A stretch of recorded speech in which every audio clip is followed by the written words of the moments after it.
You're not wearing your sweater. I was gonna wear mine, but I thought you'd wear yours. No, I wore my True Detective shirt. Oh, even better. Yeah, Oh, I see it it's now. Russ. Yeah, it says time is a flat circle.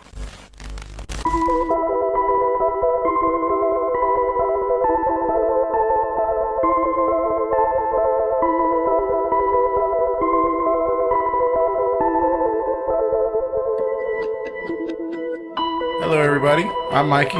And I'm Corey. Every week we discuss and review a new book, movie, album, TV show, or honestly any piece of art or culture that ourselves and you guys choose. This is Mind Control. So there was these people who were being kidnapped and mind controlled. Exactly, dude. And I can totally see how that happened. Because, imagine if you were just given acid or just drugs like that are so disorienting for hours and hours on end and never being able to come down and not feeling safe and having somebody tell you things and accuse you of things, you know? Yeah. Mind control. That's how we do it, baby. GG's mind control. On this week's episode of Mind Control, we're going to be discussing the 2014 HBO series created by Nick Pizzolatto, True Detective Season 1. Premiering on January 12, 2014, True Detective is an anthology series where each season contains its own self-contained characters and story. Season 1 was directed by Kari Joji Fukunaga. Filming was originally supposed to take place in Arkansas, but was later moved to Louisiana for its distinctive landscape. True Detective Season 1 stars Matthew McConaughey as Rustin Cole, a highly intelligent yet pessimistic detective, and his womanizing stereotypical American dad partner, Marty Hart, played by Woody Harrelson. Season 1 begins with the ritualistic murder of Dora Lang in 1995 and covers a 17-year time period in which the detectives attempt to find the real killer, who is protected by very high-up government officials. Aside from the superb acting and story, True Detective also poses many deep philosophical questions regarding religion, masculinity, and good and evil. The story is loosely based off the Hosanna Church child abuse scandal that occurred in Louisiana in 2005. There are also references to the Robert W. Chambers book written in 1895, The King in Yellow. This is True Detective Season 1. Welcome back to Mind Control, everybody.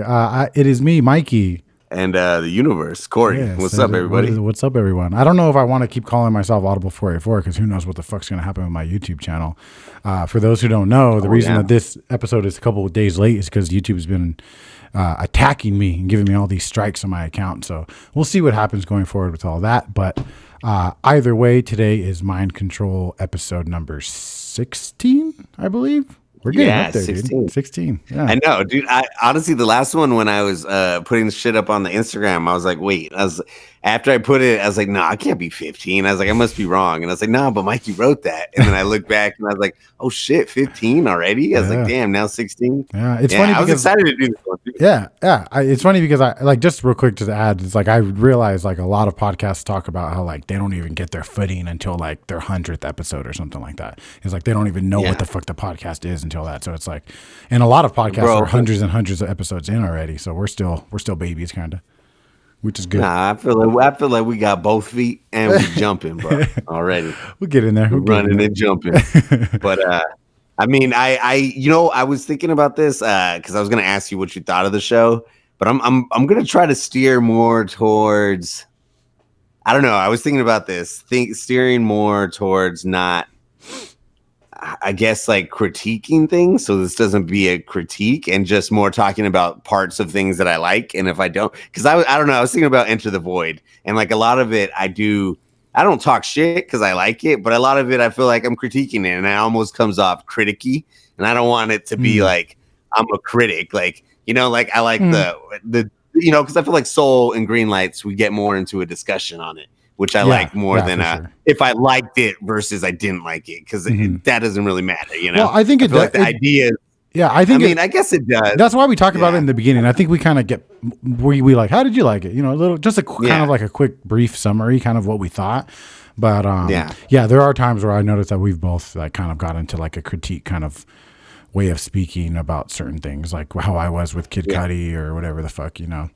But whatever you want to do, bro. But I mean, but either way, I guess we're talking about the show. I fucking love the show. I know you like it too, and it was You said it was your third time watching it? Second time. Second time. Second time. The first time I ever watched it was when it was on HBO, and I was watching it week by week. That's the only time I've ever watched it. Oh, damn. Oh, that's awesome. Oh, dude, how was it for you then? It was like the 10th, 11th time I've seen it, you know? Yeah, it was literally like watching it all over again. Like, I didn't even know how it ended. I didn't know, like, towards the 4th and 5th episode, you know how it has where they catch those two dudes, or they kill that dude and the other dude, Reggie and Reggie where Reggie Ledoux. I was like, wait, there's 3 more episodes. Because I kind of, when I saw that part, I was like, oh, it's already over. It's about to be over. And then I remembered, oh, shit. And as the season went on, I was like, holy fuck. Reggie was only a witness, bro, to his mission. But dude, it's done really well. Like, you know, like the whole show, like the way it looks, like the camera work, that episode where I think it's number 4 as well, actually. No, wait. Yeah, because I think number 5 is when they go to wait, let's see. Yeah, number 4 is that one where he goes with the biker gang and they have that shot that's like all one shot when they go to the project. That scene is like, honestly, dude, it's so fucking crazy. I remember the first time watching it, like it almost gave me a bad feeling in my stomach too. Like I was like, man, this shit is like, because it's just so like, the whole situation is just shady as fuck, you know? Yeah. And then like I love when he's in there and he's like, don't shoot. And then the fool fucking shoots him, and then like you hear the ringing, and then it just kind of gets crazy as fuck.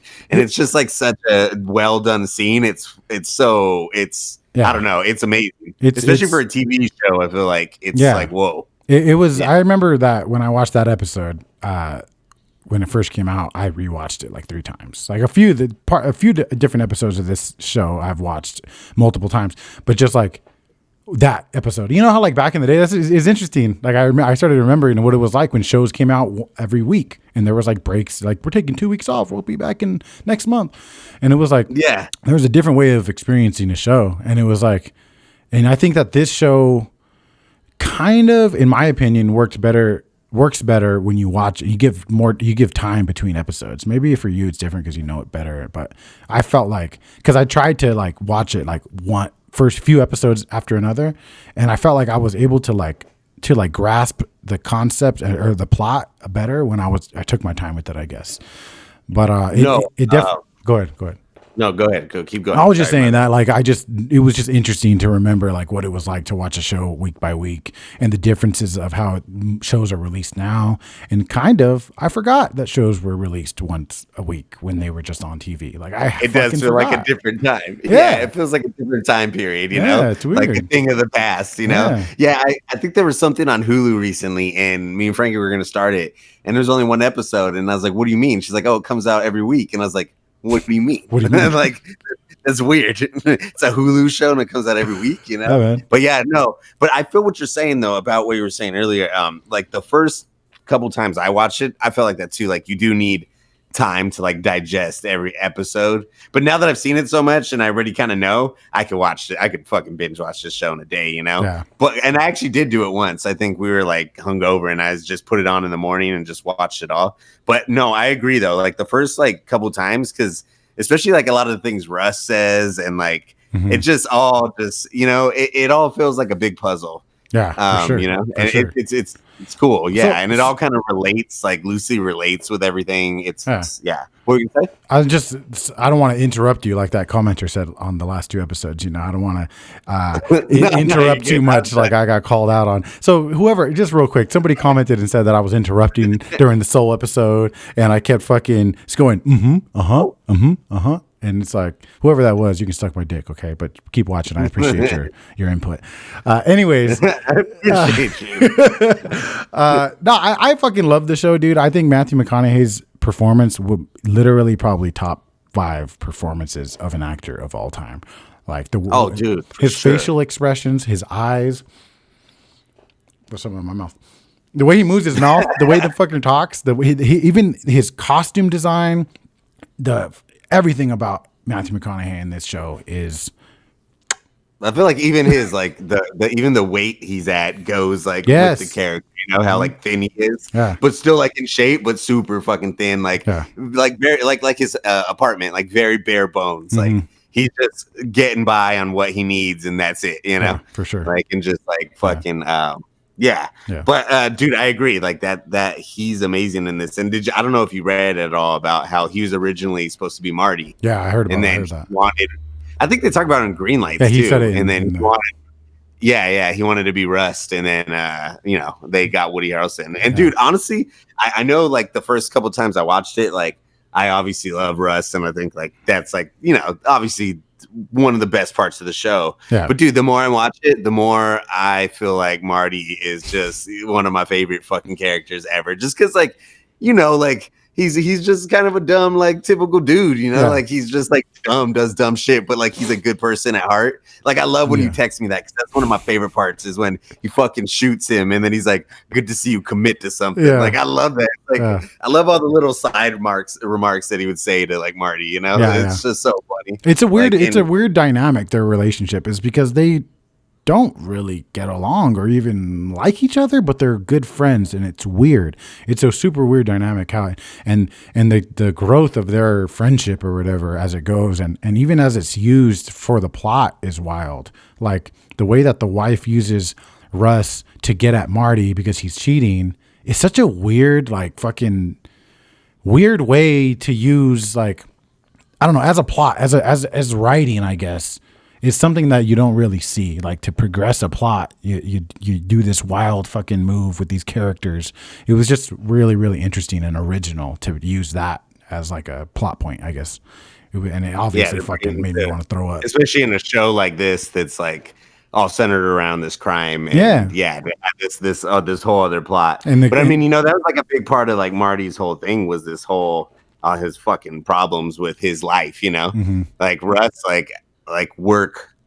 I don't know, like for Russ, like his life was work, and for Marty, work was kind of secondary. I actually wrote down that I don't know if you noticed that like the times Marty comes through are all the times he's not with his wife. The first time when it blows up in his face and she tells on him, that's the night he goes to the rave, and then he finds out that about the biker gang, and then he helps Russ with the biker gang. And then later in the last episode, when he helps Russ finally figure out, oh, it's the green paint, he's also not with his wife at the time, and like for me watching this time, I was like, I wonder if that's kind of done on purpose. Like these are when he's not distracted, because like he's so distracted. Like he talks about it too in like one of the monologues about with his family, though he was always focused on the wrong things, like he was the detective's curse, like it's right under your nose, like the answer. It's just like with just like life in general, like you're looking around everywhere, but it's right in front of you.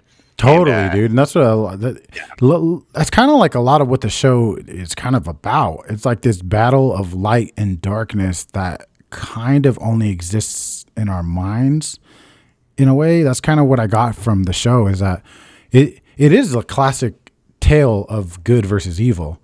And in a sense, like the conclusion of it all was that it doesn't really, I mean, I don't know. It's kind of more so what I got from it. I don't necessarily know if that's what the show wanted to say, but it's kind of like this battle of good and evil that is kind of pointless and kind of just, we make up ourselves in our head. And I don't know. It's just kind of like something that you choose to see or don't see, kind of. I don't know. That's what I got from it. So why do you feel that way? Because of the ending, how it's not really fully resolved, and it's like they get this guy, but there's still more, or what do you mean? Yes. Because of the resolution as far as like the crime and everything, like how he talks about you can't get them all, man. And Russ is just like, yeah, I guess. And then, and I think that, and just kind of the overall concept of the show is that there's a battle of evil and light, or good and evil.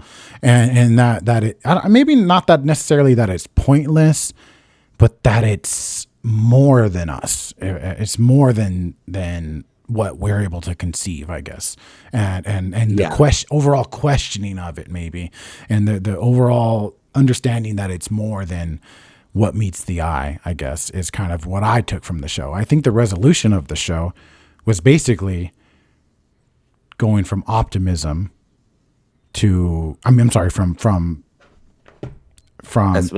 pessimism. I'm sorry, to optimism. So it's like, definitely. Yeah. There's definitely that switch at the end. Exactly. Yeah. So it was Rust. It was really a big show for me to watch, like all the other projects have been for the most part. Like it was an important time for me to watch it. It's even like thinking about it all day today was like a lot of the shit that Russ talks about, and like even that resolution at the end, bro, that little speech he has in front of the hospital, it just stuck with me for the last 2 days, and it was just like, damn, this. About his daughters and the way when he died, he felt like the substance of the love from his daughter, and how he said it was like a substance, and how he just felt. And then at the end he says, before this all used to be dark, it looks like the light's winning to me. And he goes from this huge moment of change where he just chooses to be optimistic, and chooses because of obviously something he's seen and whatever. But it was just like, damn, like that was a big moment, and like to hear that was a big thing to me, and kind of got stuck in my head, because I never really remember. You would ask me about True Detective, I would have not remembered that. I would have remembered Russ and how fucking amazing it was to watch him on the screen, how fucking like dark he was, but I would have forgotten about the story, his backstory with his daughter and shit like that. And that was like when I heard that in the first episode or two, I was like, oh, that's a perfect backstory to have. Like, because didn't his daughter die in a car accident or something like that? And he was She died. I can't quite remember who was driving, but she died in a car accident. Yeah. And then it like broke his marriage apart, like over time, Yeah. But sorry, I went off on a tangent. I talk too much, but go. No, dude, I feel you, dude. I honestly love that part, because it's like one of the only times. It is like the only time you see Russ talk like that, for the most part. It's very pessimistic. And then but dude, that is one of the ideas too, like about how like the good and evil, and how you said it, not that it doesn't matter, but I don't know, maybe this is not the right, maybe I'm getting off topic with it, but kind of like Russ talks about how it's a circle, like, and it's going to keep happening again and again. So like in a way, like I can see that, like it kind of doesn't matter because it's a circle that will forever keep happening. But at the same time, I feel like a part of it was also like, you got to do your part too. Like how he tells Marty, we have unfinished business. Right, like we didn't do our part, like maybe we can't get them all. Maybe we can't do everything, but we can do a fucking part of it, and like a part of, what were you saying? I know. And I think, totally. I think a big part of why even the later half of the season happens, the reason that they do come back and settle their differences and go back at this situation or this, this investigation, is because they both feel like they fucked up with Ledoux. Even Marty going up and blasting him made it to where that the real fucking person who was actually hurting these children and behind it was never caught. So they both, I think that's a big reason of why they feel so guilty and why they feel their debt's not paid, because they fucked it up, or at least Marty did. It's funny because this was, like I said, like 10th, 11th time I watched it. It was the first time that I ever really put that together, that, they fucked it up because Marty just killed him, and they never got to bring them in or find out anything else about what might have been going on. They just assumed it ended. And, because that happened, because he killed them and never brought him in, everybody just stopped looking, Yeah. And it's like, I didn't really know. I don't know. I guess I noticed that happened, but I never really realized that was kind of the reason, because I think he does say it too. He's like, you fucked up, you know, like you shot him.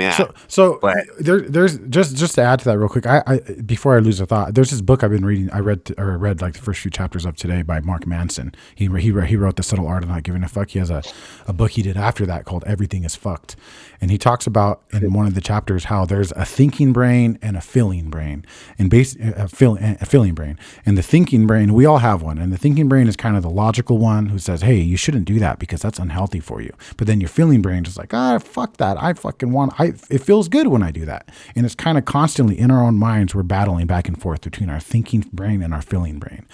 And it totally reminded me, as I was listening to it, of Marty and Russ. That Russ is the thinking brain and Marty is the feeling brain.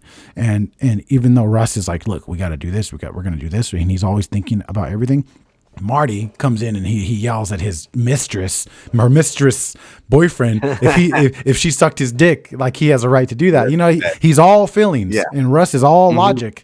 And the way they come together is beautiful. Fucking beautiful. No, yeah, you're right. Yeah, Marty is. He's all feeling. He thinks he doesn't always think logically. And I love though when Russ like checks him on it. Like I love when he's like, "Oh, with all that dick swagger you roll, you can't spot crazy pussy." Yeah, And like, like and then I love though, dude, I fucking love that part. Like I love when he says it. And then like when he tells, he's like, when he comes in and he's like, he says something, and then he's like, "Oh, that's Maggie's smell on you." And then he gets all mad. He's like, "You insinuating what my wife's pussy smells like?" Dude, it's just like it's such an amazing show. Yeah. But because Marty he's all just fucking just feeling and doesn't, like I don't know. It is that battle, and like I also feel like it also a big difference between them two are like Russ kind of knows who he is. Even when they're younger, while he's like still fucked up and like doesn't know what he's exactly maybe always doing, like he knows who he is, like he knows the principles he wants to live by. Whereas Marty is somebody who lives on feeling and doesn't really quite, I think the wife mentions it, never really quite knows what he wants or who he is. Whereas Russ does. And it's like such a big distinction between the two of them, just not knowing who he is, and like Russ does kind of know, at least have an idea of what he believes in and what he thinks, whereas Marty is, and I don't know. I think that's way more dangerous. Whether you're pessimistic, you're optimistic, whether you're a family man, you're lonely. If you don't know who you are, that's some of the most dangerous territory you can be at, because it gets super confusing, and then you try to test the waters out as far as like who you are, and that becomes dangerous. You get lost and confused, and that's kind of where I've been. I think the last few years of my life is kind of just, I knew who I was for a long time. That fucking kid you remember from fucking 17 to 25 years old, whoever that was, I was who that was. That's who I was. I had no doubt in my mind I was who I was. But as I got older, family, life, whatever, then I've been questioning things a little bit more, and it gets confusing. So it was like, even watching this show, I tend to connect to certain characters. I'm like, oh, that's me. That's this person. That's Monica. That I'm this. I'm Cole. I'm whatever. But with this show, it was like I was everyone. Like I felt like Ledoux at a certain point. Maybe not, but I felt like, I like his name. I felt like both of them, like big parts of them are parts of me. So it's like I connected to both of them in different ways. It was weird. Yeah, no, dude, I love them both for different reasons. Yeah. Like I love Russ's pessimism, but I also love Marty's like blind optimism. Like he's just a regular person, like like I mean, like just like, I don't know, your typical man, I guess, or like your stereotypical man. And like, yeah, dude, I feel bad for Marty too, like I kind of do, even though he does things to himself. Like you can see it's because he doesn't know who he is, and I love what Russ says to him. Me and Frankie were talking about it, but I love it. Russ tells him, "Oh, people who are incapable of feeling guilt normally do have the best times," And like I love it, like I love that. Like it's a very true statement. Like people who don't feel guilt, like of course. And I like how he's saying it to Marty, like because I think he's saying it because I think is like when Marty comes to work and he's looks disheveled or something because he's obviously been out all night. But I love that though, yeah, I love those little moments when he says things like that to Marty. For sure. It's But I like when Marty checks him a little bit too, because sometimes like that pessimism and that fucking way of talking, like just it's funny because like I've been going through a similar thing too, and I hate to keep bringing myself into it. I do that too much, but it was wild to see a person who's optimistic check a person who's pessimistic and say, dude, shut the fuck up. Like, god damn, why's everything got to be so fucking dark all the time? Like, and it's like I kind of have to tell myself that too. So I learned a lot with this show, dude. It came at a perfect time. Really did. Yeah. No, dude. Yeah, I agree. I love those moments in the car when they're talking. Just because we're talking about it. I know you probably saw some of those posts too. But there's a book by Thomas Ligotti called "The Conspiracy Against the Human Race." I put it in a post on. I do remember seeing something about that. Yeah, dude. So, because I remember when the show came out, there were people who were saying that the dude plagiarized it or like stole the show, and I thought they were talking about the plot. but I guess they weren't. They were talking about this book and those parts in the car when Russ it's in the very first episode where he's talking about. He says, I think human consciousness was a tragic misstep in evolution, and we became too self-aware, and nature created an aspect of nature separate from itself, and that we're creatures that should not exist by natural law. I'm just reading it now. No, yeah, read it.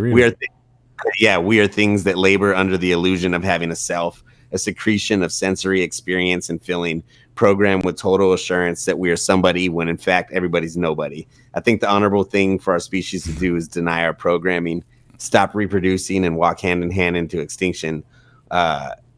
So yeah, that part is like, that's the part that people say plagiarized. So in the book says, we know that nature has veered into the supernatural by fabricating a creature that cannot and should not exist by natural law, and yet does. The human race will never do the honorable thing and abort itself. To end the self-deception, we must cease reproducing. And how many would speed up the process of extinction once euthanasia was decriminalized and offered in a humane and even enjoyable ways.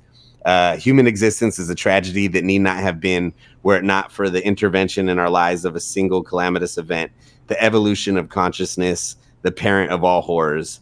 The evolutionary mutation of consciousness tugged us into tragedy. Yeah, and it just says like the tragedy of the ego. Bro, I bought this book and I started it. I bought it because like they had it at Barnes & Noble. So I was like, oh, I'm gonna just buy it because it's short. Bro, I'm only like 20 pages in. Shit is fucking... It's exactly like reading... It's like Russ wrote the book. But that's why people say that they think that he plagiarized it. But the dude, I watched an interview and he talks about being very inspired by that book. And it's not word for word. It's just the exact ideas. So I'm like, well, he probably did get the ideas from there. You know, those are pretty crazy fucking ideas, you know? They're pretty radical ideas that I know most people don't think. But that's what the book's about. The book's about like a lot about how it's pointless and that, you know, everything's pointless and that it was a mistake for us to become conscious. I actually wrote like some quotes down just for this. Because I'm only like 20 pages in. I wasn't going to be able to finish. That kind of shit scares the fuck out of me, dude. That shit scares the fuck out of me. It does, dude. Like it starts with man is a self-conscious nothing. And then like it says all, dude, there's just so much crazy shit. I'm trying to see where this one. Man is a self-conscious nothing. Wow. Yeah. And then, yeah, this is the tragedy. It says consciousness has forced us into the paradoxical position of striving to be unself-conscious of what we are. Hunks of spoiling flesh on disintegrating bones. Because that's what he says. He says consciousness distracts us from the fact that we are all on this planet and we're all going to die. And like we just get so distracted with all these other things that we all of a sudden think that they're so important when sometimes, because I feel like, I don't know where it's going yet, because it's pretty depressing, but from what I've read, it sounds like it's turned into a way of thinking about life. Almost like what we talked about with Sisyphus, the dude who pushes the boulder up every day and realizes that life is pain, but you just get on with it. Like, you know, but it's better to realize that. But they do talk a lot about in this book that we should stop reproducing because you shouldn't bring somebody else into this horror show and like all this shit. So it is kind of depressing in that sense. But it's interesting, you know, and it's very much like, oh shit, this is totally where Russ's whole like philosophy comes from. It was written in like 2010 too, so but it's pretty crazy, dude. Yeah, he writes horror books. I guess we might have to do one of his horror books for episode because I was like, dude, if this is his philosophy book, like his horror is probably crazy. That'd be interesting. I've never read a horror book. No, that's terrifying to me, dude, because I've been dealing with a lot of that existential bullshit lately, and I have so much time to think because of my job. It's like I'm legit just trying to do my best to not dive too deep into all that, because like I remember I was getting into these podcasts on the this certain period where basically like 6,000 years ago there was this catastrophic event that basically wiped all life on the planet out. It was more than likely a meteor strike, and these guys like Randall Carlson and Graham Hancock went on the Joe Rogan podcast, and they have books and stuff about it. And I got really dove deep into it. And basically the idea of it is there was possibly this, you know, we talked about it before, this, you know, civilization before us, and it got totally wiped out, and we have no history of it because, you know, whatever, the ice caps melted and huge fucking flood happened and all that. And it's just in like Egypt, right? Well, no, the whole world was flooded basically. Basically what the idea is, fuck, there's a certain period, I can't think of it, that I want to say Isla Vista every time. The non-Adrias period, some shit like that. Anyways, the concept is that there was huge polar ice caps and like huge sheets of ice throughout the whole northern hemisphere of the world, and a meteor strike or multiple meteors struck and basically instantly melted all those fucking miles and miles and thousands of miles of ice. And because it instantly melted all that ice, it flooded the entire world, caused all these fucking glaciers to like move down and literally scrape the North America with a huge 30-mile tall piece of ice and just scraped the ground and pushed it all out until it all melted. Like all this wild shit. But anyway, I bring it up because I had to literally tell myself to stop listening to it because I got so lost and so fucking like felt like there was a meteor going to hit. And I just literally was like waking up and going to sleep with these ideas. It was around the pure comedy time. But I would say that this show was a good addition to that because it ended on an optimistic standpoint, and I really kind of want to study a little, or maybe not study, but rewatch that last episode and see Russ's change to a more brighter looking way of looking at the world or whatever.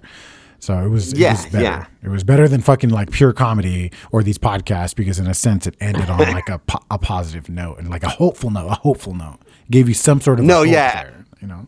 I remember we talked about it with pure comedy and shit, and like certain other things. Like, it's easy, especially when like, because normally when I do these, like when we do these, I'll like that's kind of what I just try to only focus on for majority of the week, you know. So if it happens to be a depressing topic, it's like, you know, it's hard not to let it kind of affect you, you know. Yeah.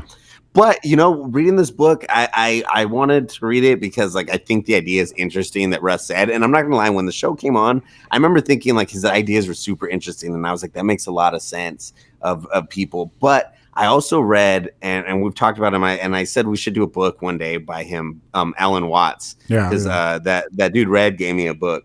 And he talks about, and I never thought about it this way, and I think it's a really actually more optimistic and really interesting way to think about it, and it makes a lot of sense, as he was saying, as opposed to that idea that we're nothing and that consciousness was a mistake and that humans shouldn't be conscious and that we're just kind of a mistake in the chain of evolution. Alan Watts argues, well, if that's the case, then why does our brain interact with the environment? Like our brain literally takes vibrations and turns them into sounds or colors or whatever, you know. It literally takes these things that if a human wasn't around and a tree fell, it would release vibrations, but nobody's going to hear that sound. If consciousness is not meant to be what it is, then why does your brain interact with the environment? Like it literally interacts with the environment. And then he goes into this whole thing, and which I can't remember, so I don't want to sound stupid saying it. And like he talks, like brings up multiple examples of how your brain does interact and how the way it interacts literally almost changes the environment around you. So he's almost trying to say that consciousness can't be a mistake, because if it was a mistake, then they just wouldn't even interact with each other. But it's interacting with everything around you. So it makes sense that, yeah, maybe it was just the next step, and we just don't know how to fully deal with it yet. You know, we haven't fully realized how to use this to the advantage of everything. We've only we've only gotten as far as thinking of us as a singular, because he's trying to make the point that we're all part of a whole, you know, where, because he's not religious, but it's more like we're all part of this planet. Like we're all one organism, part of one. Yeah. And he's saying like, that's why your brain interacts. So that makes a lot more sense that's why we are conscious. We just haven't figured out what to do with it. Right now, we're still stuck in a stupid stage where we think me, I. But we need to realize, no, we're part of this, and we can all, you know, like it's cool. It's just a more hopeful way of looking at it without introducing religion, which is cool for me, you know. I mean, doesn't introduce any sort of afterlife, you know, but it's a optimistic way of looking at that consciousness maybe was. I love that step, you know. I love that. Yeah. I love that way of thinking about it. But wouldn't you also have to think that consciousness is something that's just made up by the brain to agree with that? Because isn't there concepts of consciousness being something that's like kind of like not necessarily even something happening in our brain, but something we're maybe like receiving through our brain. Like our brain's like an antenna and consciousness is coming from somewhere else.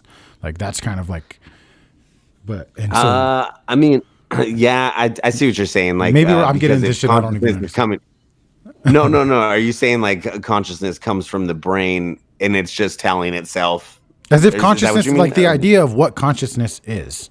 Like I believe that there's different theories as to what consciousness is. This idea of self-awareness that we have, and it's kind of like there's ways of thinking about consciousness as literally just neurons and shit in your brain, this reaction to senses and perception, and just basically like an animalistic brain that you see things in, but there's just this level of self-awareness, and it's just this self-awareness that we have. That's consciousness. Also, there's ideas where consciousness is almost like this idea of self-awareness, this idea of knowing and wanting to be better, and whatever consciousness is maybe not even something that's in our minds. And it's kind of like the same way we get ideas and we're creative, and all of a sudden like an idea pops in your head and you're like, where the fuck did that come from?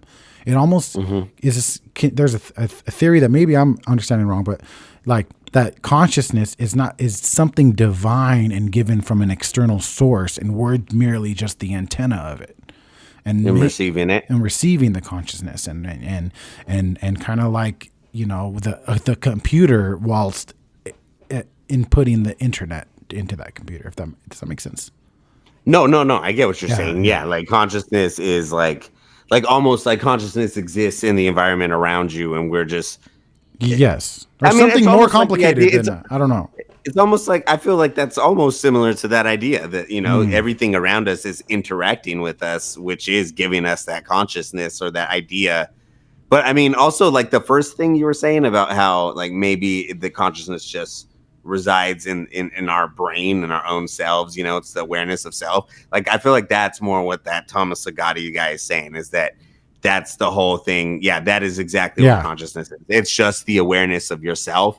And because of that, that's why he thinks it's a disease, because he thinks that because you're aware of yourself, there's no way you could ever break that cycle of fully being able to say, hey, I'm part of this whole being, because you have this awareness that you're not. Even if you say, I recognize that we are one species and we need to help each other, you still have this awareness of being Mikey or being Corey, of being separate no matter what. And that's what he thinks is the mistake, is that we've grown almost too conscious where we shouldn't recognize ourselves as one. And because we do, it's a tragic mistake, and we'll never be able to fix that, because once you think that you're separate, you're always going to think that you're separate. Once you feel like you're your own being, you're going to get those ideas that you're free, that you're your own person, that you can make your own way. And then you're going to fill your life with these empty pursuits of, okay, the only way my life is meaningful is if I make it as a musician, if I make it as this, if I make it that. But that's all just feeding this idea that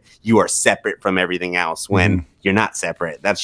And that's why he thinks consciousness is bad. But Alan Watts, like I said, thinks it could be a good thing. It interacts with your environment. Like that's what it's for, you know? Sense. And that we just need to figure out. Yeah, because like for the Thomas Sagati guy, it's a mistake, and we'll never figure out how to use it because it makes us separate. And Alan Watts is like, no, you can figure out how to maybe negate some of these feelings. And like, I do like Alan Watts's like idea more, but I can also see how that could be a hard thing based on what he's saying, because it's true. Like, even when I'm telling you now, like, oh, we're part of this one being, I still think of myself as Corey. I still, you know, like, I'm still gonna, you know, like, I don't know, you know, you're still gonna think of yourself separately. Like, that's almost like an impossible thing to break now, you know? Oh, yeah. Even if you can, like, rid the ego, which we've talked about, maybe you can downplay the ego, but, like, I think you've said it too. I don't think you could ever just get rid of it, though. You could downplay it and maybe learn to keep it under control, but you can't just get rid of it, because that'd be like getting rid of yourself and then just doing nothing, because you're part of everything, you know? So you wouldn't want to do things for yourself. You wouldn't, you know, it's just such an interesting, I feel like it's all just such a mind fuck. It's a mind fuck. It's a mind fuck, dude. It's hard to really like wrap my mind around, because like it confuses me, and then I end up fucking like wasting too much time on it. It's almost like a waste of fucking time is when it really comes down to it. That's how I feel about it. I feel like you get so deep into both ideas, and with no answers, that it almost becomes, well, fuck this. This is stupid to even think about. Yep. I'm still gonna have to get on with my life, you know. Exactly. You can't just sit here and think. You still gotta live, you know. Yep. So yeah, it is empty, but it's interesting to think about every once in a while. Yeah. There's a couple ideas that were in this show that were from books, like the one about the time is a flat circle is from that Nietzsche book. I want to listen. I want to read some of his shit. Bro, that shit is honestly the hardest things I've ever read. I still don't fully understand them. Yeah, I'll reread them and like write notes because like they're Is just it the like verbiage? a lot of Is it like the wording like or like complicated? Yeah, ideas? It's the wording and then and just the way he talks about things. And then there's also like if you look him up, there's a lot of people who even study him who talk about how ambiguous some of it is and how some of it's very hard to understand. But some of his ideas that like people do understand are really cool. But one of them's eternal recurrence, which is that idea that this is all going to keep happening again. And it's he talks about it very much like Sisyphus, because he talks a lot about in that book, because I actually read that book before, but he talks a lot about how like, because he believes that life is suffering too, but that you should suffer for your art. You should suffer to create that for him, at least in that book, the life's purpose is for you to create something that's going to outlast you. You're going to create, like he's very much like, don't worry about being attached to people if you don't feel it. If you don't feel like you owe somebody this, you don't owe them. Your only ability is you suffer for your art and you create something that's better than yourself. That's all that he can ask of you. If you treat people like shit, as long as you create something that maybe in the long run will help people or be something better than yourself, that's your most important pursuit. And that you should be suffering. You shouldn't be comfortable. He also says, like, if you're comfortable, you're doing something wrong. You should be constantly, and I've read that before. If you're comfortable, then you're not moving. Like you should be constantly maybe not being uncomfortable, but you should be constantly putting yourself in situations that aren't comfortable for you, so you can learn. 100%. And like he is cool. Yeah, I like some of his shit. Like he's very. He's a cool guy. You would like it. I've heard a lot of about him, so it's like I've kind of been interested in getting into him more. But I like how there's those ideas, and that's why the show is so good. Like there's such big ideas in it, So, even like masculinity, like with Marty and Russ. Like I feel like there's like masculinity, things about that too. Monogamy, even like what Marty talks about when he says he basically talks about like cheating on his wife as like something he does for his wife, for his family, because if he doesn't get rid of the bullshit, that he'll just end up being crazy. And it's so crazy because like I used to believe that. I mean I would never cheat. I've never cheated on my wife, but I mean it's like I legitimately used to ponder that sometimes, like especially with older men who would tell me this, that like you're supposed to cheat on your girl, like it's so you can keep the demons at bay. But it was very interesting to see that all blow up in Marty's face that way, because I think that's probably that's probably what's going to end up happening if you think that way. And I'm just glad that I got past that in my own mind, I guess, because that's really how I used to think. No, yeah, and I think it's interesting the way they do it too, because Russ even says it. Like the first girl that blows up in his face. Like I like how he says it. He's like, "What are you doing, man?" He's like, "You're like fucking risking everything to go with this chick who looks like a young Maggie." He's like, "Looks like your wife, just like 20 years younger." And he's like, "You're risking your whole fucking family to just go with this chick because she looks like a younger version of your wife." Like, because for Russ, it's very like, I feel like he's not thinking about sex isn't the main thing on his mind, whereas Marty's like more typical, where it's like he's thinking about, like you said, more feeling than he is logic, where Russ is more logical about it. Like, absolutely. I don't want to just, and Marty's like, I want to fuck, And it's like, but then, in retrospect, he sees it. Like, that's why I like when he's older that he does eventually see it. Like when he talks about the detective's curse, like I had everything there, like I had my wife, my family, and like I was constantly paying attention to everybody else, all these other chicks.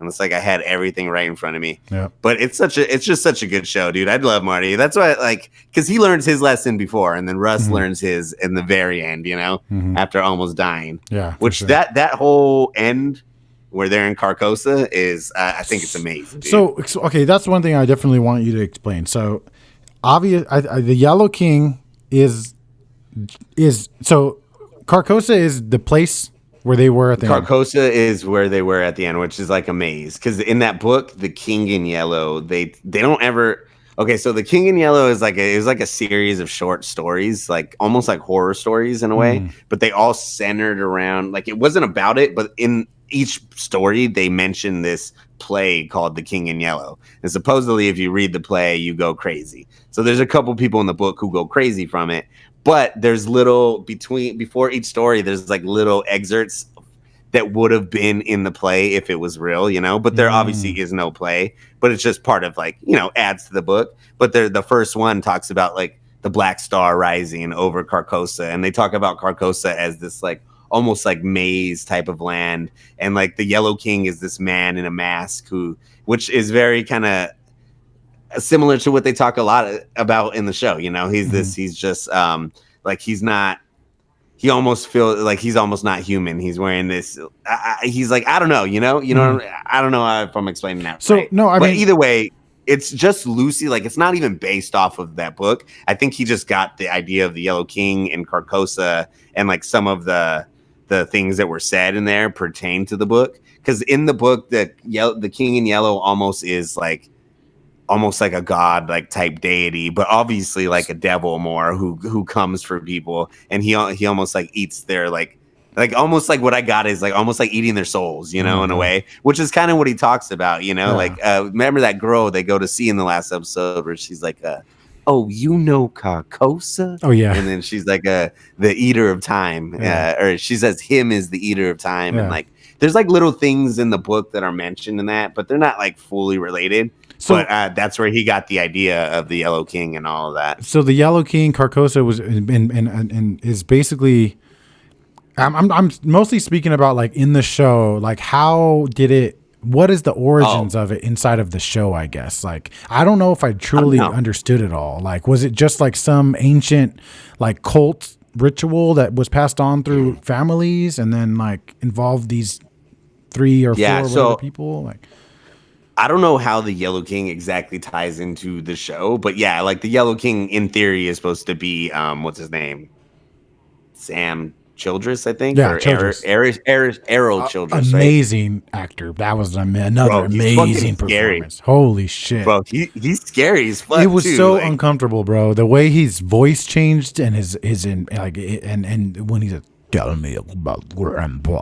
And he's like he's like fingering her while she's telling him about how her grandpa molested her. It was like, what the fuck? Like, it's so weird. She's like,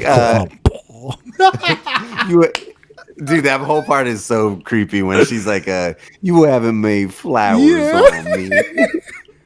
Bro, that chick who's that chick is a trip. She's in The Leftovers and she's a trip. Oh yeah. She's fucking. I remember. She was in Hereditary too. She was the one who the friend she meets at the therapy. The crazy one. The crazy. She's crazy, but dude, that fool is. And then I think he even does like a British accent. Yeah. He's like when he walks in the house.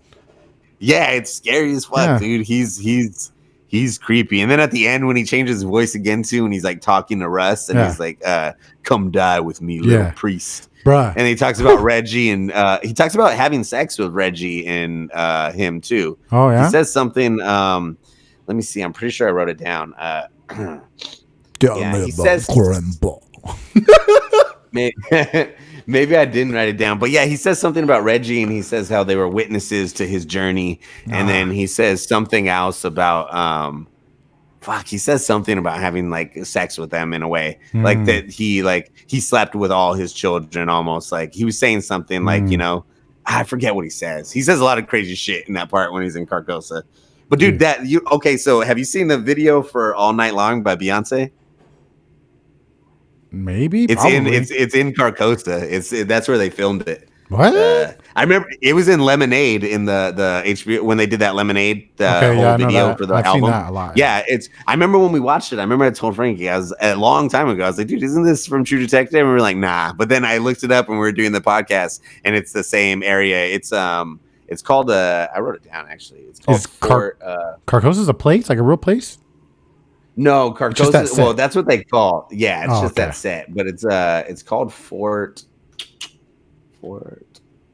something. I just want to say it because it's like a Fort Macomb. Yeah, it's like a destination. You could go there and visit. It looks dope. It looks crazy. But right. yeah, it's like almost like a maze, but I don't think it's a maze anymore. But I mean, like it's, I guess it's like an old like castle or some shit. But it's in Louisiana, you know, right there.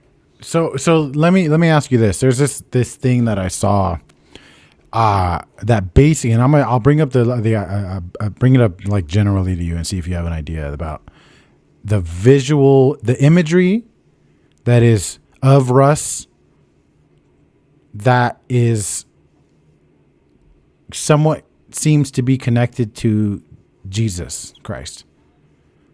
Have you heard about any of that? Or No. Okay, so I don't know if this is a real thing or not, but I think I heard a couple of people talking about it in my research, but and it's not too like obvious. I don't necessarily think that that's what it is, but it's basically there's a lot of connections visually in the imagery of the show with Russ and Jesus Christ. He talks about how he ponders and thinks about Jesus when he was in that garden and he had to sacrifice himself, and he said something about where he was that he contemplates the moment on the cross. Yes, yeah, exactly. Sacrifice. Yeah, because Marty asked him why he has the cross in his room. Exactly. He said it's not a religious like thing, meditation. Yeah, it's meditation. So he brings that up, and then towards the end, there's basically a lot of visual imagery towards the end when Russ is in Carcosa. That I guess that in a sense that he's kind of like having to go through Carcosa, through the Valley of the Shadow of Death, that there's a lot of connections to basically the sacrifice of Jesus Christ on the cross and what he goes through, because he gets stabbed in the stomach the same way Jesus was stabbed. He gets and he gets picked up in the air the same way Jesus was picked up.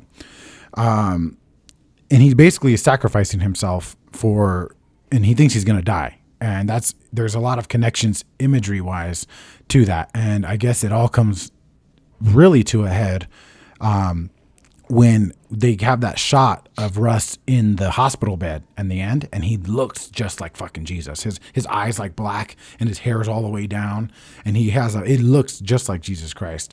And I guess it's some sort of like a connection to just like the crucifixion of Jesus and how he died for, the better of good, and comes back to life and is reincarnated or whatever. And I don't know, whatever. But I just didn't know if you knew anything. I had a feeling that you were going to know about that. Or I don't even know for sure if it's a thing, but I heard two people talk about it. Yeah. No, I've never heard that, but I could see that though. That's interesting. Yeah, especially with where he gets stabbed in that whole part where he's being held. There's more connections in the Valley of Death before. Yeah. There's and I more love the crucifix part. Yeah, no, that's interesting. Never heard that theory. I didn't know that was a theory. I don't know. What would that make Marty? Does it say anything about Marty? Does it make Marty to be anything? I didn't. I seen somebody talk about it real quick, and then I kind of like didn't want to get into it too much. I probably should have. That's probably one of those things I'll ask you about next time. Like, Jesus Christ, Russ, do you know anything about this? And then if you don't, then I'll just get into it. But I should have researched it more. But yeah, I don't know. Yeah, I don't know. I think it was. They never said it was like this Easter egg thing. It was just more like a lot of movies do that, where in a sense where it's like. They use certain imagery to connect to things where it's not really supposed to be like, it's not supposed to be that serious. It's just like an imagery thing. But yeah, have you seen Mother? I saw it once. That would be another good one to do. I was gonna say that would be a good one to do because that whole fucking movie is a metaphor, like literally everything in that movie is a metaphor for something. Yeah. Like, so that would be interesting. Yeah. But to stick on this shit, there was something I wanted to bring up. Unless you had something else to say. No. I don't know, man. I mean, I fucking love the show. I think everybody should check it out. I don't know. I loved, what I really loved was the direction of it and how it looked. It was like, I don't know if I was just really stoned or what, but holy fuck, were those shots amazing. And I read that it was all shot on film, like actual film. So that added to a lot of the look of it. And that it was supposed to be a book, right? It was originally going to be a book, and then he changed it to be a show. That's what I'll know. Yeah, he has a book before this. There's a movie, actually. I saw it on Amazon Prime. I was going to watch it the other day. It sounded kind of good, but it's written by the same dude, and it was written before the movie. But I mean, before the show. But in regards to the way it looks, dude, yeah, dude, I love the way it looks, and I love the setting of Louisiana. Perfect. And yeah, the way they use it. And then I don't know if you've heard this. I remember reading this a while ago, and then I was looking it up again because I believe it's mentioned in the show. And it's a fucking sick thing, but I guess it happens quite frequently when I was looking it up, is that after natural disasters, like Hurricane Katrina was one, that because everybody's being displaced and so many people are missing, that tends to be when a lot of children go missing because there's no way to connect it. I guess when Hurricane Katrina, I looked it up. I was actually going to send you stuff in case we need the facts, in case anybody, we want to put them in the thing. But yeah, there's like the numbers, like when Katrina happened, it was like 5,000 children were missing for a long time. And then there was a lot of weird shit with a lot of them actually making it finally back home, but like 5,000 children were missing or displaced. And I was like, dude, and they talk about that. I think they talk about Katrina in the show, and he's like, I'm guessing our killer had a real good year that year, you know? And like, I read that happens when there's big earthquakes, like in Haiti and shit too, because it's easy because people are being fucking separated. Nothing's sense. Really in order. It's hard to find people. So it's easy for people to take them. So I thought, I don't know if that's part of the reason they use Louisiana, but I thought like it was interesting, you know, because then you look at those landscapes, like people who live out there in those dirt poor, if they go missing, like that's not going to make the news, you know, like, and like look at all that empty area, like bury anybody anywhere. Like, that was my first thought when I went to Texas one time, was like, oh, you can kill someone over there. Like there's like a lot of hot spots you can hide. Because back then I was like 19. I used to always, and if I smoked weed, I had to go drive somewhere with some chick to go smoke weed in a fucking lot or something. But that's what the first thought I had was like, oh, there's a lot of places to hide out here. And you know, Louisiana's times 10 somebody. Yeah, dude. Yeah. Dude, I like that's your thought when you're smoking with chicks. Oh, you could kill somebody. I could kill you right now if we were in Texas. Nobody would know. No, yeah, dude, that's so wild to think about. That's literally, there is probably a multi-million, if not billion-dollar industry behind fucking buying and selling children. You know what I'm saying? Dude, yeah, and I love how they had where like at the end it doesn't get, you know, solved, and like they still end up hiding how kind of the governor and everybody was involved. Yeah, It just reminded me very Epstein-ish, you know, especially how the priest, when he steals the video from the priest, and then the priest, they say he OD'd, but he's like, I'm guessing somebody probably fucking killed him, you know? Or like forced him, gave him no option, you know, like we're gonna kill your family if you don't. But I was like, man, it just made me think of Epstein and shit. I was like, man, like this is a show, but like shit really does fucking happen. That's crazy. That's what I was gonna say. I was gonna say this is like a fucking almost like a foreshadowing, this show. You know what I'm saying? Because it I don't know, maybe not foreshadowing, but maybe it was touching on a topic that's actually happening. You know what I mean? It definitely is. I mean, there's obviously this fucking trafficking and shit going on, but it's just like, man, I don't know. It's fucking wild. It was fucking wild. And that shit's disgusting. And I think that adds to a lot of Russ's just negative view of the world or humanity. His daughter fucking dies. And then he's fucking works all these jobs and shit. And it's like, for him to come out of it at the end with hope was like, wow. You know what I'm saying? That is very wow.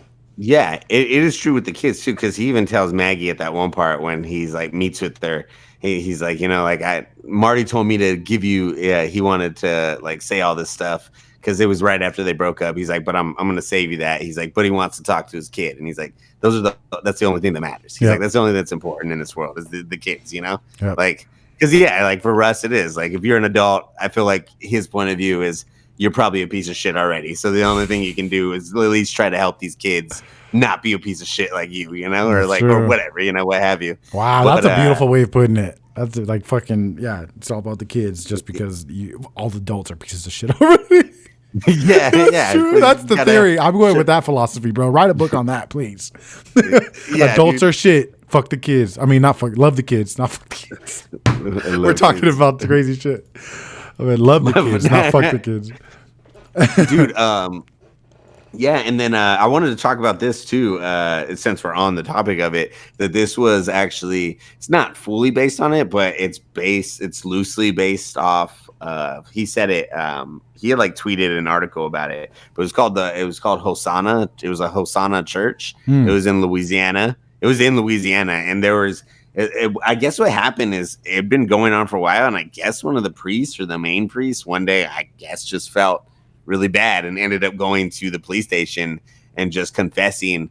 And I think it was like 40 kids or something that they had been like molesting. And there was a lot of talk about like the kind of ritualistic stuff going on and like weird fucking crazy shit, you know. And it's kind of loosely based off of that. And then there's also this thing that I was looking it up, and it's super interesting, and it kind of reminds me of it just because there was this like photo book found, but it's called The Finders.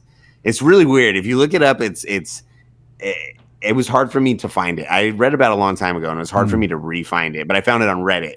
And then I was looking up the articles because there's a bunch of articles when it actually happened, like the New York Times. So basically, it was these two dudes in suits and like nice suits, and they were driving this van, and they got pulled over, and in the van they had like, I want to say it was like 7 or 8 kids. They were all aged like 3 to 11 or 3 to 13 or something. But the kids were dirty, like dirty as shit. They said they looked like really bad shape. And then they got arrested, obviously, and went to trial. And then when it went to trial, they actually got a subpoena for their compound where they were living, because it ended up being like they said it was some sort of commune. But anyways, they went to this compound and they found a book. It's pretty crazy if you look it up. It's called The Execution of Henrietta and Igor. And actually, you can't find any pictures from it, but there's news articles in the New York Times and I think the Washington Post about it from that time when they found it. And I guess apparently in the photo book, there's pictures of these kids on their like commune, like murdering a goat and then playing with its guts and like doing all this shit. But like they're in like, from like what I read, it sounds very ritualistic. And then this whole thing went to trial, and like there's all these bad news articles, and then it went to trial and they all got let off, and they said it was just an alternative way of life. And if you look at a lot of the news that came out after, it's crazy. It's like they talk about it completely different. Like, oh, these people are just different, you know? But I was like, no, that's fucking weird. Like, dude, the fact that they have a photo book, like with these kids playing with guts and shit, like that's weird, you know? Like, but so like it's a lot of people, if you look it up, a lot of people think that it was a cover and that it was actually a CIA thing and that they were working with mind control and all this type of shit. Shout out to mind control. Shout out to mind control. All this shit. You know, so there's a lot of shit on Reddit where people still think. But I actually just read they said it like a couple months ago or last year, the CIA or the FBI, one of them, just agreed to release like 350-page report from that time. It was in the 70s on them. So I don't know what it said, and who knows when it probably is all redacted and shit, like all that shit when they release it, you know. But sure. It's interesting. It's interesting. It reminded me, the Henrietta and the Igor remind me a lot of these kids, and like how it was very ritualistic with like the antlers, which all that takes. I was going to post something on the story, but that whole antler thing and like the disguises. And I sent you a picture, and I don't know if you want to pull it up, but I sent it in the pictures for the episode it's in episode 2 or 3 when they're at Dora Lang's mom's house. I don't know if you noticed it. They do show it on the screen clearly with the little girl standing in the middle of the horseman. Oh yeah. Dude, yeah. But the way those horsemen look, that's all from this thing. It's called like Rural Mardi Gras. It's actually a different name, but they call it Rural Mardi Gras. And I guess they all dress like that. I'm gonna post it. There's actually a lot of pictures of people dressed crazy. I mean, it has nothing to do with child sacrifice. It's like a big party, but I guess that's where they got like a lot of the way they wanted it to look, because it is very kind of scary looking, you know. But that picture is weird with her standing. It almost makes you think that she was being groomed from the beginning, you know. Yeah. She was like, Dora Lang was always like being influenced by them. And then also in that same episode, I know you noticed it, they show the daughter and she has her Barbie set up naked and they have the dolls around it. Like that shit's pretty crazy. I wasn't sure if it was killing or foreshadowing for later when she gets gang banged. You know? Yeah, there was a lot of foreshadowing little moments that I like, because I forgot the fucking show. Like I was like, there's something to that, but I couldn't put my finger on what it was. Like when they showed Clarence or whatever his name is, when like in the beginning in the 4th episode when they talk to him when he's mowing the lawn or whatever. Arrow Childress. Childress, not Clarence. No, yeah. Yeah. They do. Yeah. They show him. And then he's like, also when he starts mowing again, he's also like going in a circle, like almost like a spiral. Yep. Yeah. There's a lot of imagery in this show, dude. I honestly really want to watch it again. Monica didn't want to watch it for whatever reason. She said she tried before and she couldn't get into it, but I think she was just trying to be an asshole. But I'm gonna make her watch it because it was really fucking good. It was really fucking good, and I want to watch it again for sure. Yeah, and since we were speaking of the art, that this dude Joshua Walsh did all the art. He did the painting with the antlers. He did the devil's nest, those like wooden things. He did the antlers, like he did the crown. He did that skeleton thing at the end. So I was like, damn, that's pretty dope that he did it all. That painting is crazy. And then also there's the 7-year-old girl. Her name is I wrote it down. Her name is Ella Denson, but she's 7. Well, she was 7 at the time, but she drew all the kids' pictures that you see in like the show in the background. And I don't know if you noticed at one point in Marty's house, there's a picture of a spiral. I think I posted it I think I sent it in the pictures. If you have it in that folder, it might be. But there's a picture of a spiral it's like a kid drawn spiral. And then she also drew like the I see where it. the and then where there's the woman with the antlers underneath that, there's like paintings of like what is it? David and Goliath and shit. Like there's these like little like religious paintings. It's hard to see them though. Where? There's like over it. In that same picture? No, on the one of the girl with the antlers. Yeah. Yeah. It's hard to see. I don't know or maybe the picture I said it's easy to see, I made like, it big, yeah. There's a painting underneath and that's done by the little girl. And then that dude Joshua Walsh painted the antlers over that after. But yeah. I thought it was interesting. Shout out 7-year-old little girl drawing the pictures for the show. Oh, it was a 7-year-old little girl. I didn't catch that. Yeah, she was the one who did the little painting underneath, and then she's the one who did all the kids' drawings and shit for the show. I see, dude. And I definitely do that. We should at least bring up the fucking that intro. Like, dude, it's so iconic because I've seen so many shows try to do that same visual thing where they put it in, they put the city in the face. It's like so many things have done it now. It's like that's the first place I ever really saw it. So I remember the first time that show came on, I remember the intro immediately. I was like, whoa, this is a cool ass fucking intro. Like the song too, so dope. Like it's Far From Many Roads, I think it's called.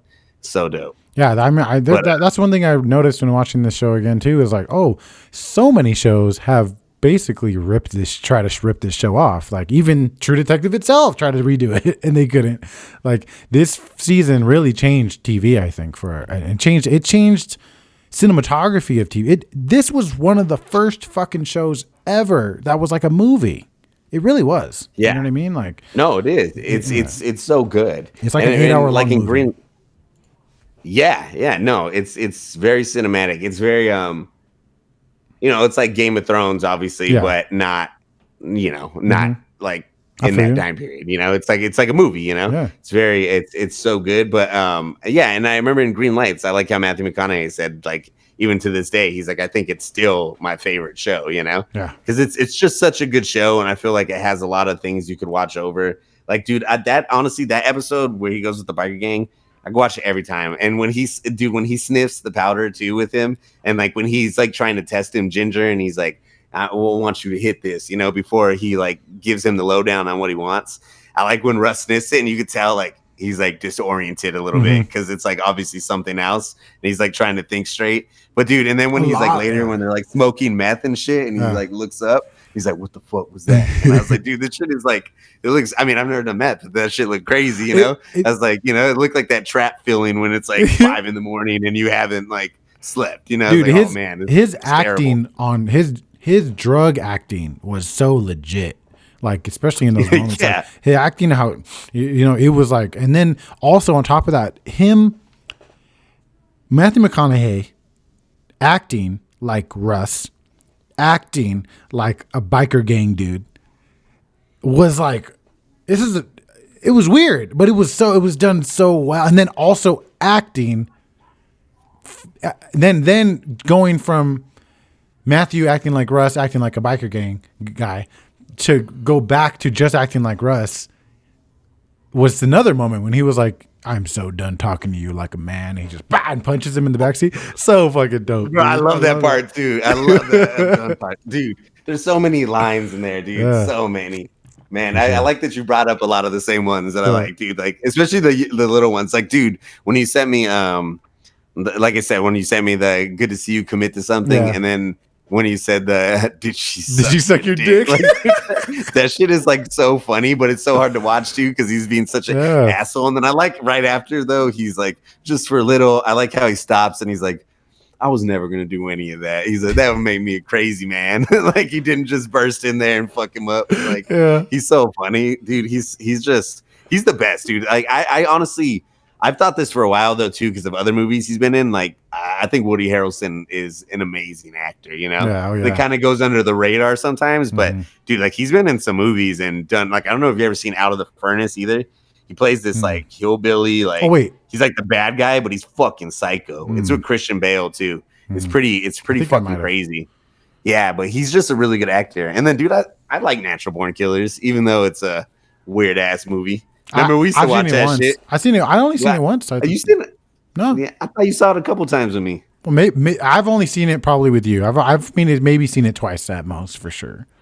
Yeah, like I just think he's a really good actor, you know, and I love him in the show. And I think sometimes he gets, especially if you've only seen the show once, I think it's easy to overshadow him with Russ because Russ gets such good monologues, and it is such a crazy part for Matthew McConaughey. Like, really is his best role ever. So you know, like. So I feel like Marty or Woody Harrelson gets overshadowed sometimes, but I think he's fucking amazing. I think like the best actors. You said everybody does pretty good in the show, you know. The dude, not Reggie. I think his name's Duval, the one who he fucking meets in the bar, and he's like, I don't like your eyes or the corner of your eyes are corrosive, like acid. And I like how he's like, I don't like your face. It makes me want to do things to it. Yeah, dude, that fool is a really good actor too. He has a show in Icelandic or something, I think. And me and Frankie watched it. It's called Trapped. Horrible and language. It's only one season, and dude, that show's crazy too. But he's the main guy, that actor. I saw him in it, and I was like, I like his little part in True Detective so much. I was like, oh, I'm gonna check this show out. The show is actually pretty amazing. In Icelandic? Yeah, it's. I mean, I like watching shit with subtitles. That's a horrible language. I don't know if I could listen to that shit for that long. That's the worst language. I mean, like, it is crazy though when you hear him talking. Like, I'm like, man, I don't even know how to do that sound. How can you make those sounds? Yeah, I couldn't even do an impression. I didn't know.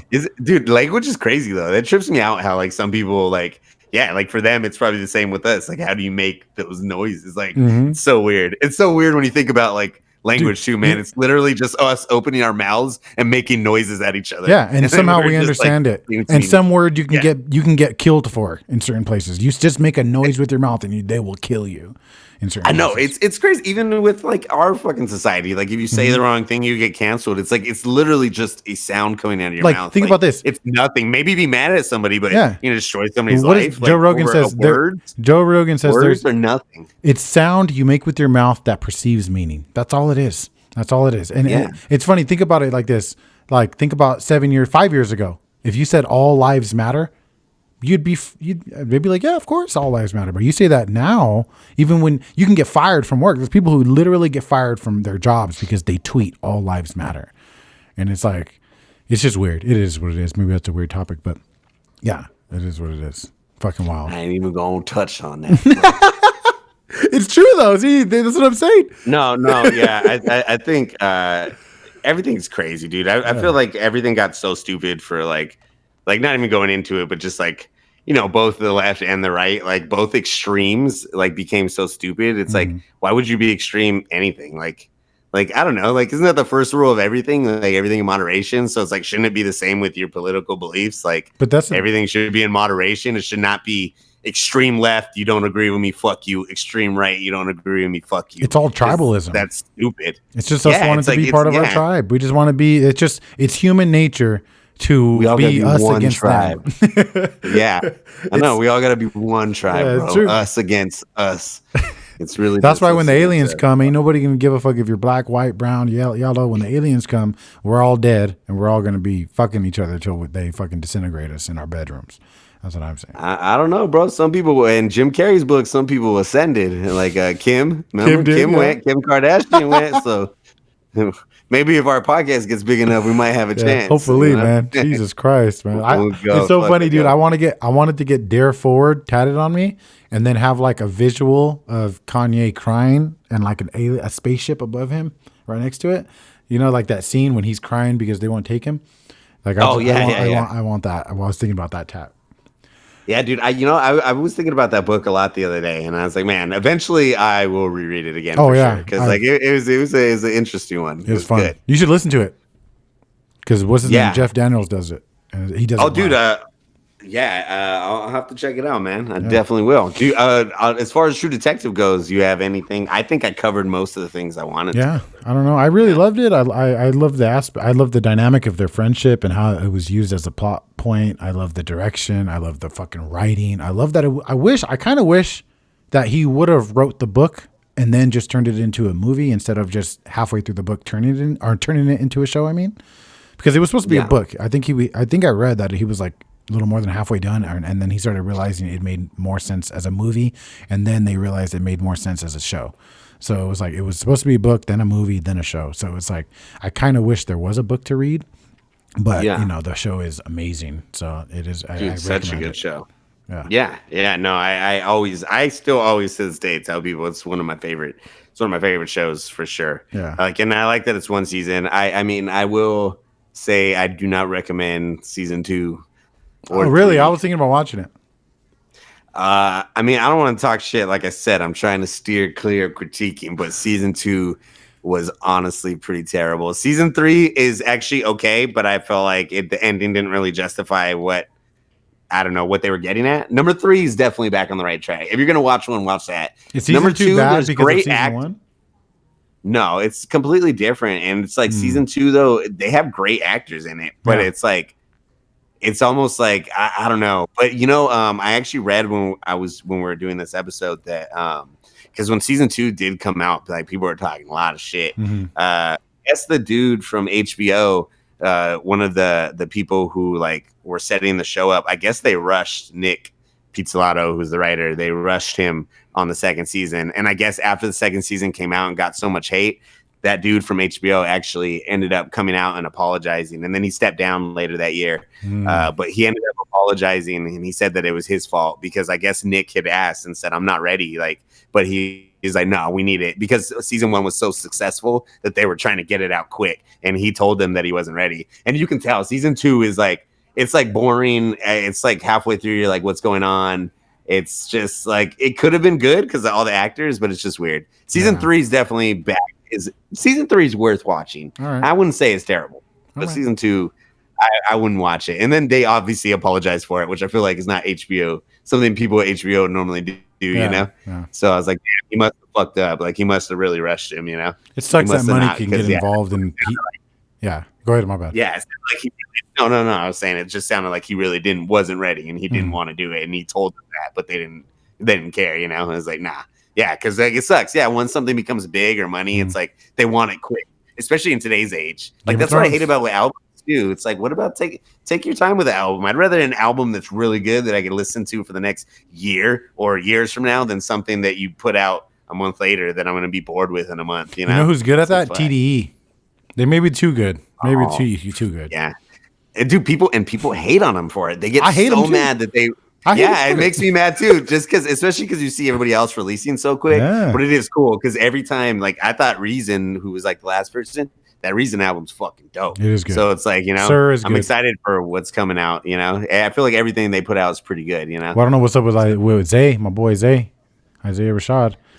Oh, dude, man, I hope he on Twitter. He's on Twitter a lot, talks a lot about stuff. So we'll see, I guess. He took a long time for that first album too, though. Yeah. I remember there's a lot of but that shit's amazing. The Sun's Tirade, first album. Yeah, but yeah, man. I mean, I don't really have much to say. I mean, I keep getting off topic about True Blood. I mean, True Blood, True Detective. But True Detective, it's amazing, and sure. I really like how deep it gets. Yeah. I like shows that get deep like that. Absolutely. And it's still entertaining without being just overly, it's just, I don't know. It's good. I love the cult aspect.